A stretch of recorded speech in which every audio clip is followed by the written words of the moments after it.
Hello, this is Kate, welcoming you to the 1902nd edition of the Enfield Talking newspaper, Dateline, the 2nd of May, 2013. The readers this week are Caroline, John and myself, with Ian and Robin on the controls. The items that we will be reading come from our local newspapers, the Enfield Gazette and Advertiser and the Enfield Independent, and are their copyright. Our title music is Country Rock Polka, composed by Pat Prilly, Fernand Bouillon, Harry Brewer, and performed by Jean-Jacques Perry, and is used with his kind permission. Local stories include: Absolute madness, Enfield Council is condemned for charging schools for sports days in the parks. Tough challenge to pay for research. Homes approved despite outcry. And river rescue for abandoned foal. Now, I have quite a few special news items this week, and I'll start with this announcement. It is with sadness that ETN has to tell listeners of the death of Linda Greenfield. Her funeral took place on Wednesday, the 1st of March. Linda was a very lively person, much loved by all. She had worked for Middlesex Association for the Blind for many years, and in Enfield she was responsible for the home visiting service, which was a great success. This is a sad blow because she worked so hard for the blind community in Enfield. Next, we are very sorry that you didn't receive a tape last week. This was because there were technical problems with the backup and master tape, and this was very disappointing, and we will be trying to find out what went wrong. Now, this is from the What's On news. The Northern Ballet are touring their production of The Great Gatsby to Sadler's Wells Theatre in May, which will include an audio-described performance on the 18th of May, 2013, at 2:30 p.m., including a touch tour and workshop at 10:30 a.m. For more information, contact the ticket office on 0844 412 4300. That's 0844 412 4300. And finally, the Macular Disease Society. The Enfield Macular Disease Support Group meets on the second Wednesday of every month from 10 a.m. to 12 noon at the Trinity Church Hall, Gentleman's Row, Enfield, EN2 6AN. The meetings are open to anyone affected by central vision loss. Carers are welcome too. For further details, please contact Alan Newson on 020 8886 5659. Alan Newson on 020 8886 5659. If you are experiencing any problems receiving your Enfield Talking newspaper, please phone Diane de Jersey on 020 8805 6578. That's 8805 6578. She is your listener's representative and will be pleased to help you. Now, Caroline will read the first item of local news. Enfield Borough Council has been condemned as crazy for charging schools to hold sports days in parks. Ingrid Mustoe, PE and sports lecturer at Barnet and Southgate College, criticised the authority for charging the college £150 to run a free athletics day for St Andrew's Primary School students in Grovelands Park. 30 PE and sports students spent several months organising the activity day for 61 Year 4 and Year 5 students as part of their course. The sports day took place on Friday, but the day before the event, the council told Ms Mustoe the college would have to pay to use the park, which is between Southgate and Winchmore Hill. She said, "It is just crazy and absolute madness. I can't tell you how livid we are. It is so against the Olympic legacy. We are not charging. It's not like an event. It is a fun day. We bring our own equipment and provide our own certificates. It doesn't make any sense at all." The introduction of charges comes just 4 months after the Director of Public Health's annual report revealed Enfield's children are the fattest in London. A total of 14.6% of reception-age children in the borough are classified as obese, more than 5% above the average. and by the time they reach year 6, more than a quarter of children are obese, 6% higher than the national average. Christine Hamilton, the Council's Cabinet Member for Community Wellbeing and Public Health, told the Enfield Independent in December the authority would be focusing on the issue in order to turn it around. However, the Cabinet Member for Environment, Councillor Chris Bond, defended the charges. The Labour politician said, "In an ideal world, we'd love our parks to be used free of charge by anyone who wanted to use them. But the grim reality is the council needs to make millions of pounds of savings because of government spending cuts, and we need to cover our costs and increase our income wherever we can. In these difficult economic times, we need the people organising events in our parks to make a small financial contribution to keep them in a tip-top shape for everyone to enjoy. Barnet and Southgate College have been given a significant discount for the use of the park in recognition of their status as a non-profit making organisation." Friends with their hearts set on finding a cure for a little girl's disease are ready to face a gruelling obstacle course to fund research into her condition. 4-year-old Ava Carter, who lives in Fir Tree Walk in Enfield Town, suffers from Rett syndrome, which surfaces in young girls just after they start walking and talking and drags their development backwards. The condition means Ava, who attends Waverley Special School in the Ride, can no longer communicate and is likely to require 24-hour care when she reaches adulthood. 18 friends of Ava and her mother Laura are determined to fight the condition and are taking on a tough 12-mile obstacle course designed by Special Military Forces on Sunday the 5th of May to raise £10,000 for research. The group, many from Enfield, has already raised more than £35,000 for charities Rett Syndrome Research UK and Cure Rett, and hope a cure will be found in Ava's lifetime. Family friend Emma Wells, who signed up for the Tough Mudder Challenge under their team name Awareness for Ava, said, "We signed up without exactly realising what it was properly, but it's fine. We've been training for the past 2 months, and we've been told we just need to be able to do the mileage. It will be good fun as much as anything." She said she has no plans to stop raising money for the charity until a treatment is found, and is already planning to climb Mount Kilimanjaro in Tanzania next year to help Ava. The group organised a masked ball last year, which raised more than £14,500 for Rett research. Councillors have given the green light to plans to build 56 new homes in Bowes Road, despite fierce opposition from residents, traders, councillors and a head teacher. Peter Travis, the head of Broomfield School in Wilmer Way, told a meeting of Enfield Council's Planning Committee on Tuesday last week that a proposed development of 42 flats and 14 three-bedroom houses in Bowes Road would spell disaster for the secondary school.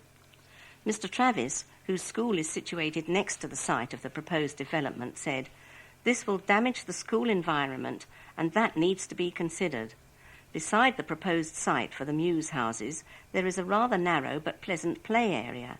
There are benches where people can get away from footballs and have a quiet talk and a chat." Mr. Travis told the meeting that this small secluded area with trees and shade would be dominated by the new development, which will see the high walls of the Muse houses overshadow the recreation area, making it cramped and dark.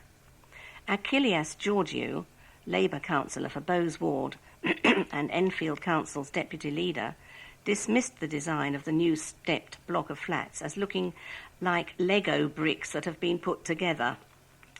Making a deputation to the committee, Mr. Georgiou said the proposed design jarred harshly with the 1930s homes beside the development.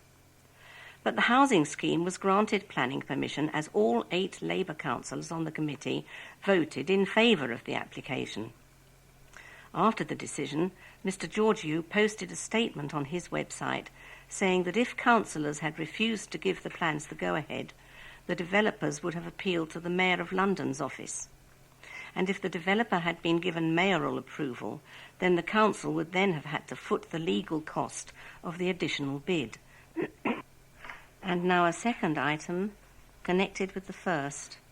Residents reacted angrily after councillors gave the green light to plans to build a 6-storey block of flats off the North Circular Road in Bowes Park. Residents, traders, councillors and the deputy leader of Enfield Council were stunned by the decision in favour of building 63 flats in an already densely populated area at the junction of Telford Road and the A406. At a meeting of the Planning Committee on Tuesday last week, members voted 7-6 to allow Notting Hill Housing to go ahead with the development, which will see an influx of at least 240 new residents into the area. Every Labour councillor voted in favour of the proposals, apart from Ingrid Cranfield, who abstained. Excuse me. The development includes plans to build a play area right next to the North Circular, which has 6 lanes of traffic in some parts of the Bowes Park area. The flats will adjoin a private development of a 3-storey block of 7 flats that have already been approved by the planning chiefs. The proposals form part of the council's North Circular Action Plan. Caroline Chenier, who lives opposite the site of the proposed development, told the committee, "This would introduce a minimum of 240 new residents, which, together with Notting Hill's other sites, will increase the number of new residents to a minimum of 364. Combined with the private development beside this site, that number will increase to a minimum of 386 people. This will create an untenable burden on the current neighbourhood residential community of 200. Stressing how dangerous the new development will be, she added, "It will be impossible for the short roads of Bexhill, Hastings and Pevensey to absorb and sustain such a dense population increase." The Conservative councillors on the committee slammed the scheme, and Martin Prescott, ward councillor for Winchmore Hill, said, "The elephant in the room is that not a single one of us would want to live there. We are supposed to be looking after the interests of our residents. The fact of the matter is that we should be ashamed of ourselves." Labour's Del Goddard, Cabinet Member for Regeneration, said the development was desperately needed due to the housing shortage in the borough. However, Deputy Leader of the Council, Achilles Georgiou, condemned the scheme. The Labour councillor for Bowes Ward told the committee that the average parking allocation of 0.59 spaces per home was completely unrealistic for a development that is aimed specifically at families. Notting Hill Housing needs to go away and come up with new plans and recognise the real parking requirements in the area, he said. An abandoned foal that was stranded in a river had a lucky escape when it was spotted by a member of the public. The colt, which rescuers believe had been abandoned by its owners, was saved from the River Lee in Edmonton by 14 firefighters who carefully pulled him from the water. The chilly horse was named Shaking Stephen as he was shivering from the cold when he was rescued on Friday, April the 19th. Firefighters wrapped him in blankets to warm him up before he was taken to the Galley Hill Equine Surgery in Waltham Abbey, where he was treated for hypothermia. Vet Andrea Smith said, "The river ran by a waterworks. We have no idea how he ended up there, but there was no sign of a brood mare, so we suspect that sadly he may have been put there. He is doing very well considering. He's a really sweet foal and we hope he'll be able to go on and have a lovely happy life. He certainly deserves it. He's an absolute delight." Although the surgery tried to place him with a surrogate mare, Shaking Stephen did not take to her and was subsequently given a home at Red Wings Horse Sanctuary in Norfolk, where he will be hand-reared. Rachel Angel, Senior Welfare Coordinator at Red Wings, said, "More and more often we are seeing young colts like Stephen being deliberately abandoned as their value is so low, and yet so many continue to be bred who are not wanted. In Stephen's case, it is looking increasingly likely that this was deliberate as no owner has come forward. It is heartbreaking that anyone could do something so cruel." His rescue really was a case of teamwork, and we'd like to thank everyone involved for bringing him this far. We will give him the best start in life we possibly can, and hopefully he will recover from his ordeal as soon as possible. This next item will probably have it cheering or booing, depending on your point of view. He is the party leader who believes most women are too lazy to succeed in the House of Commons, that the glass ceiling is just an illusion, and that the main political parties are equally and institutionally anti-male.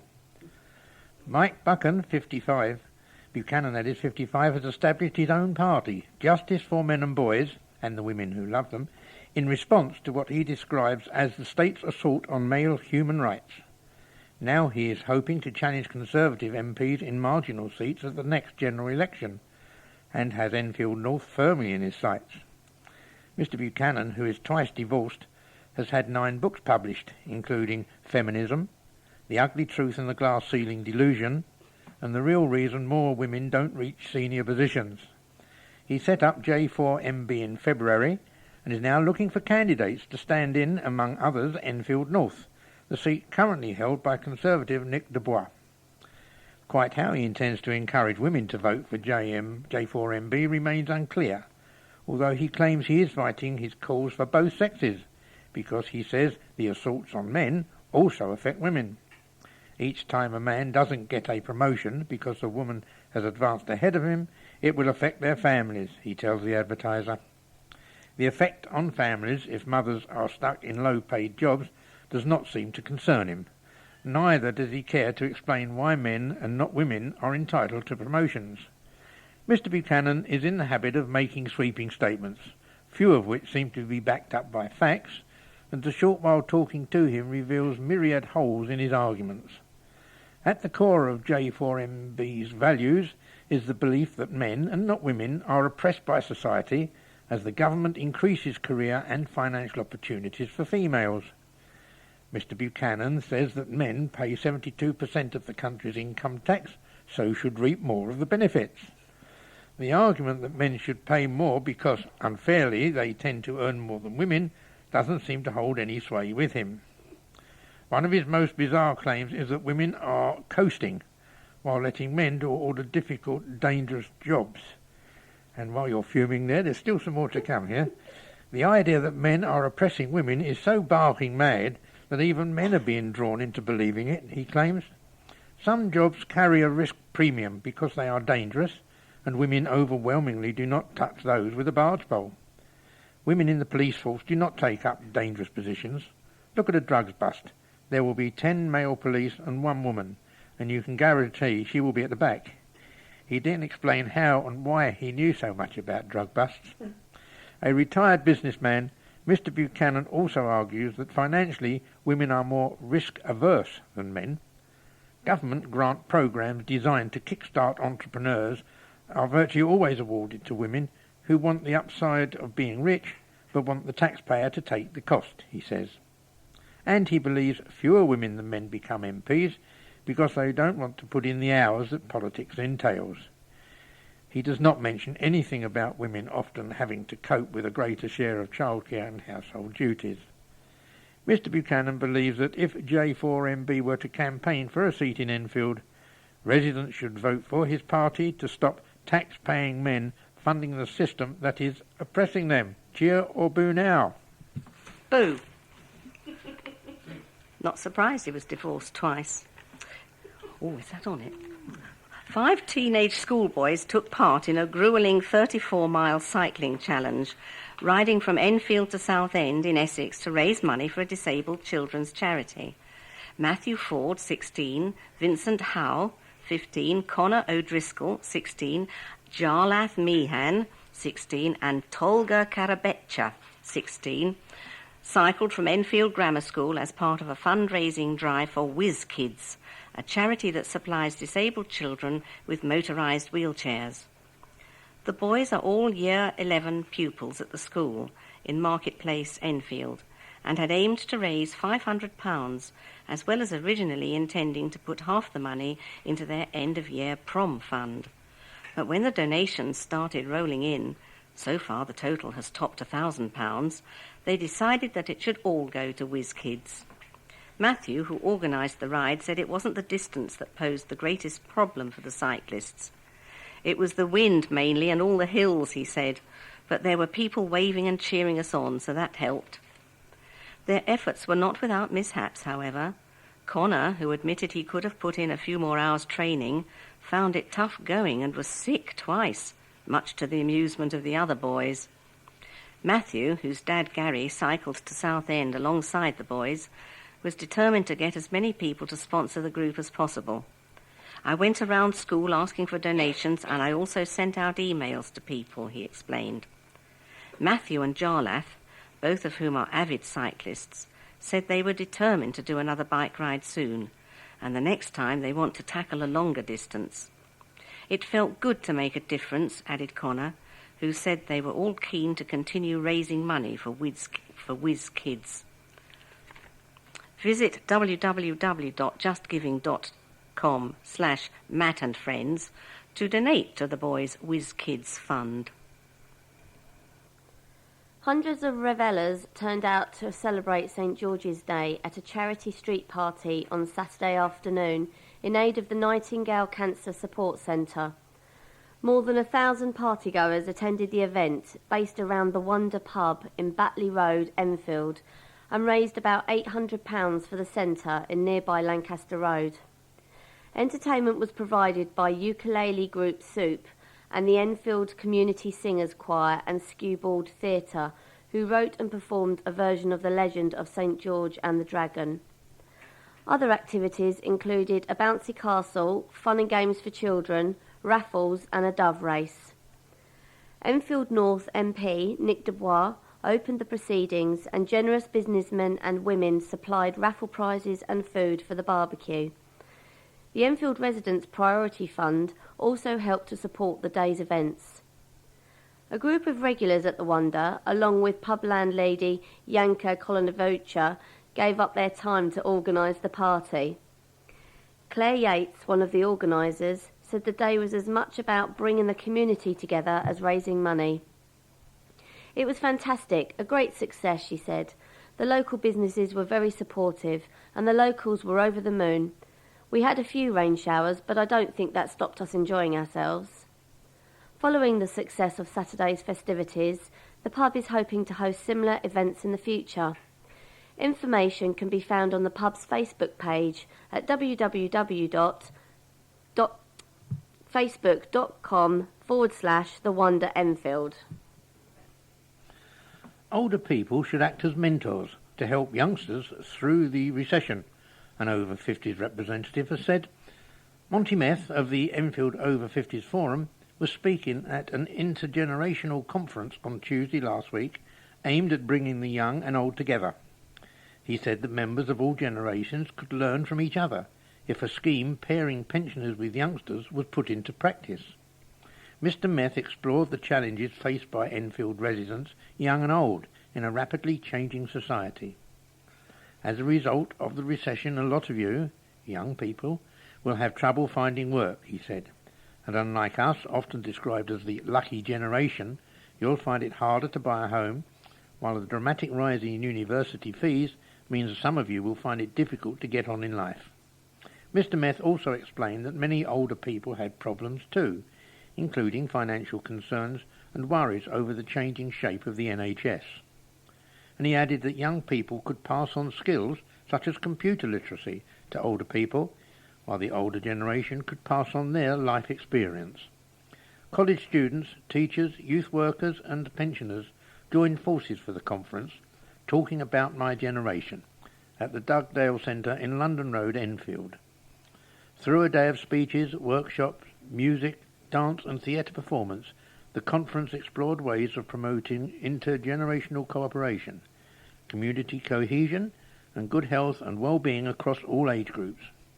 As well as Mr. Meth, speakers included Doug Taylor, leader of Enfield Council, and 19-year-old Donnie Jones, chairman of the Enfield Youth Parliament, which put forward policy ideas to the borough's politicians.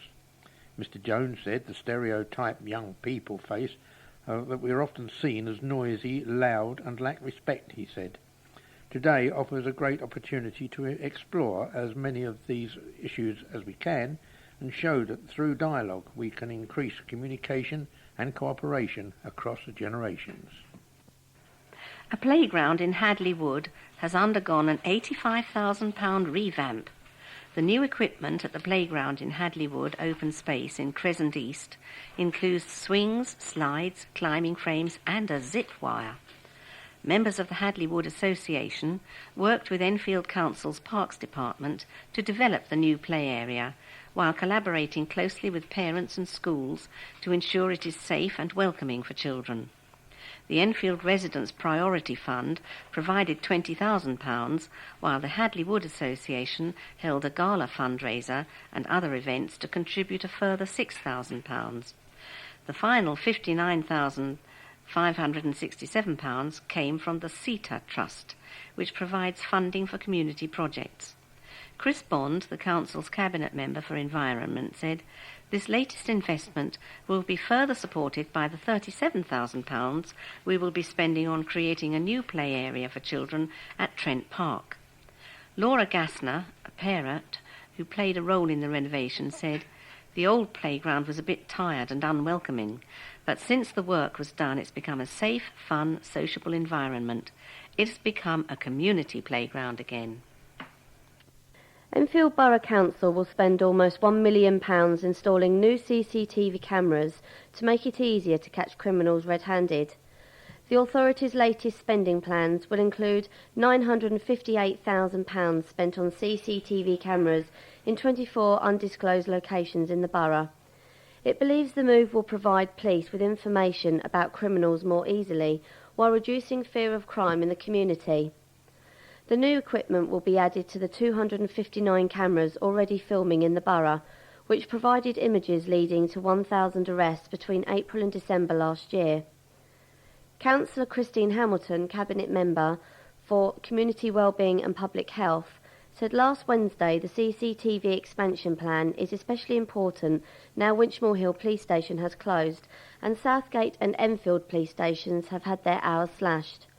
The Labour politician added, "Enfield is a safe borough, but we want to make it the safest in London for our residents and make it a nicer place to live, work in and visit.